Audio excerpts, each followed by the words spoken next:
Now, Republican presidential candidate Rand Paul. Senator Paul, thanks for joining us. You just heard Hillary Clinton saying we're finally where we need to be. What do you think? Well, I think the difficulty is actually trying to get a coalition on the ground that will fight ISIS.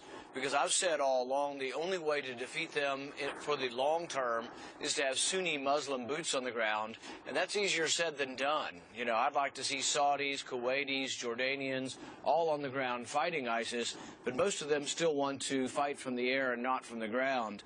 Also, it's difficult if the battle is enjoined by the sectarian Shiite army in Baghdad. I just don't think that there'll be a long-lasting victory if it takes a Shiite or an Iranian army either.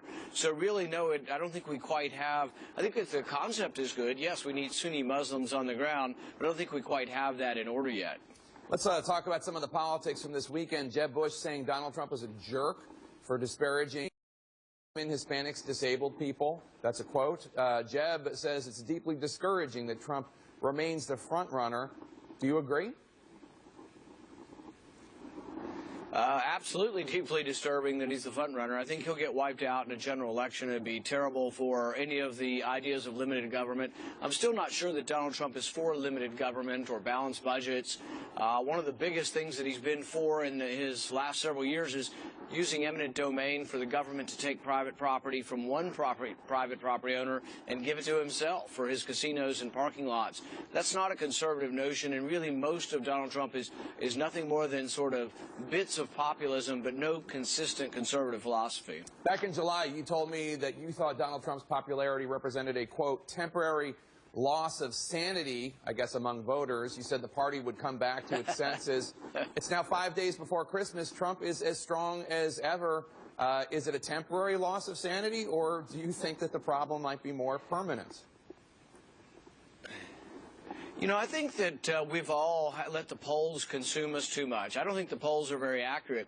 In Kentucky, a week before the governor's race, the polls were off by 13 points. That's when they're supposed to be accurate.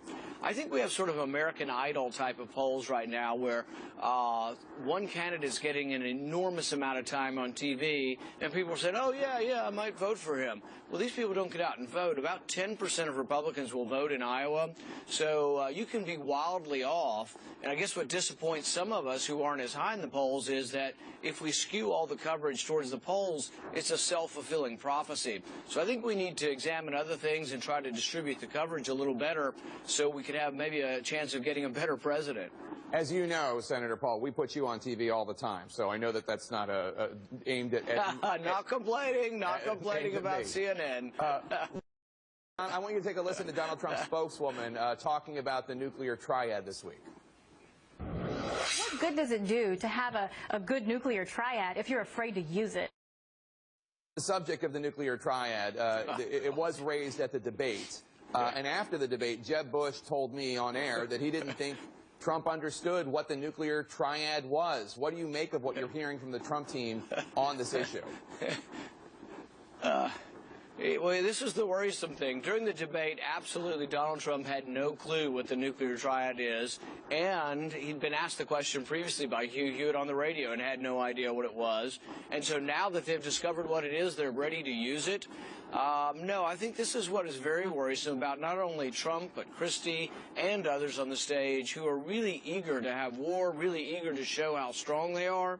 And that gets away from the tradition we have of trying to limit power, trying to be reluctant to go to war. And it also gets to temperament. And that's why it very much worries me to have someone like Donald Trump or Chris Christie in charge of our nuclear arsenal. On Monday, you're launching a new web video. This one is focusing on Senator Ted Cruz. Let's take a look. It sounded like you wanted the bill to pass.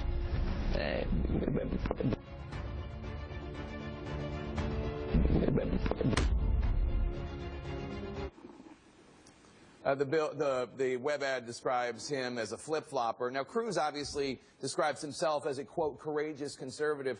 This ad and some other attacks we've seen against Senator Cruz depict him as a craven politician. Now, you've worked alongside him for several years now. Is that how you see Ted Cruz, as a craven opportunist?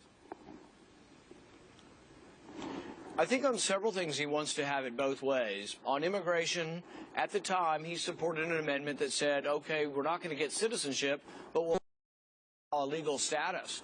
And he wanted the bill to pass. In fact, I was in the same category. I thought citizenship was too far, but the compromise would be no citizenship, but give people a legal status. That's what Cruz was for. He's been explicit about it, and now he says never, and that he never did it. And so I think he should just admit that he changed his mind, that he used to be for legalization, but he's not anymore. But he's done the same thing. He wrote an op-ed with Paul Ryan supporting Obama's trade authority, and now he's against that.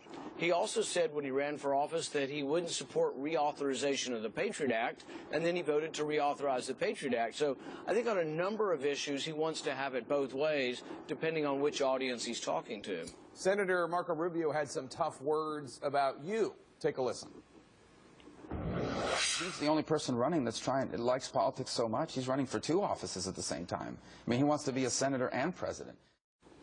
This is a criticism you and I have discussed before, the idea that you're running for president and also at the same time running for re-election for the Senate seat in Kentucky. If you haven't performed in the top 3 positions in Iowa, New Hampshire, or South Carolina or Nevada, do you think at that point you might have to focus your attention on your Senate race?